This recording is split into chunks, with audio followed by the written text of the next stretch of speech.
Well, folks, the MLB trade deadline rumors continue to ramp up right now, and we got some more updates for y'all in this one. Let's get straight into it. The first thing that I want to talk about here is the San Diego Padres as a whole. Coming into this season, the Padres, they were a lot of people's World Series favorites, right? People were looking at what they did in the last trade deadline. They were looking at what they did this offseason by bringing in Xander Bogaerts, and just looking at that team as a whole, they looked unstoppable on paper. And when you consider that the LA Dodgers, they had a few pieces leaving, this really did look like the season where the San Diego Padres, they were going to take over that division. Pretty safe to say that it did not go according to plan for the San Diego Padres. Sitting here only 2 weeks away from the MLB trade deadline, the San Diego Padres are well under 500 and are even further away from the wild card spot. Now, for most teams, this is the perfect recipe to sell their pieces off, right? The Padres, they have a bunch of players that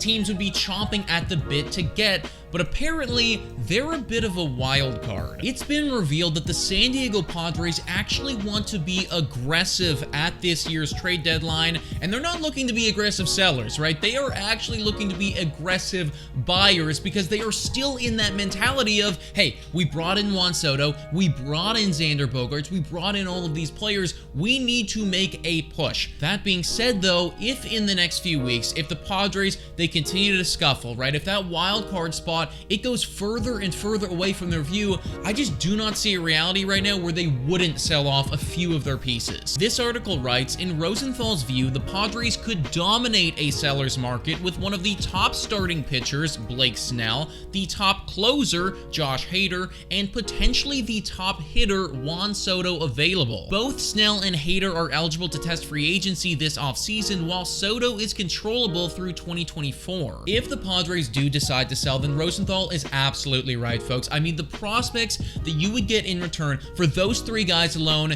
it would be insane. They would absolutely dominate the market, and this has massive implications on the entire MLB trade deadline, right? Because if they are buying, that takes those three players totally off the table, and it means that there's another potential suitor for the other guys, right? Lucas Giolito and Jordan Montgomery and any of those players, because the San Diego Padres, they might want to buy them. But if they are selling, there is so many different options for the other buying teams to go with. Snell and Soto and Hader, they all deserve to be on a contending ball club, and this story of the San Diego Padres potentially selling, this is something that we're going to need to watch right up until trade deadline. Next, everybody, we have got to talk about the American League East, and we've got to talk about how this division might make history this year. The American League East has for this entire season been the most competitive division, and apparently, everybody, it's gonna get even more competitive. The rumors circulating around the New York Yankees right now and who they could potentially buy is absolutely insane. I mean, right now they are literally the odds-on favorite to get Shohei freaking Ohtani, let alone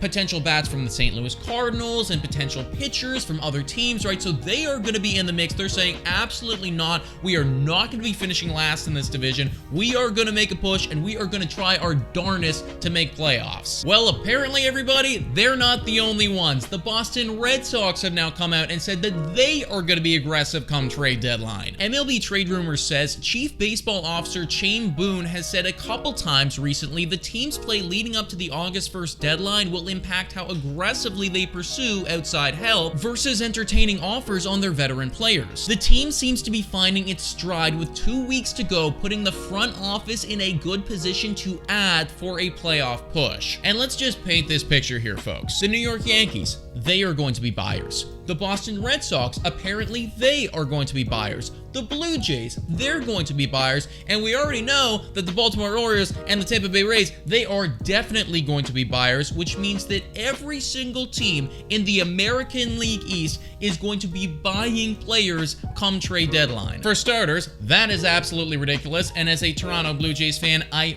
freaking hate it. But secondly, just zooming out right now, this might be the best best chance that the MLB has ever had to have a division have all of their teams finish above 500. Since 1993, when they realigned the divisions, that has never been done before. In fact, it literally has never even gotten close. So right now, when we are looking at literally every single one of those teams in the American League East wanting to buy players and improve, and they're already all over 500, this is a very good chance, folks, to be the best division that we've ever seen ever. Finally, everybody, let's talk about the Toronto Blue Jays and another potential trade target that they could be going after this trade deadline. Whoa, time for your daily Betway breather. A quick reminder that the best place to bet is on Betway. Must be 19 years of age or older to play. In collaboration with iGaming Ontario, please bet responsibly. Now, back to the content. Obviously, news broke recently about Marcus Stroman and how the Blue Jays are showing strong interest in potentially making a reunion.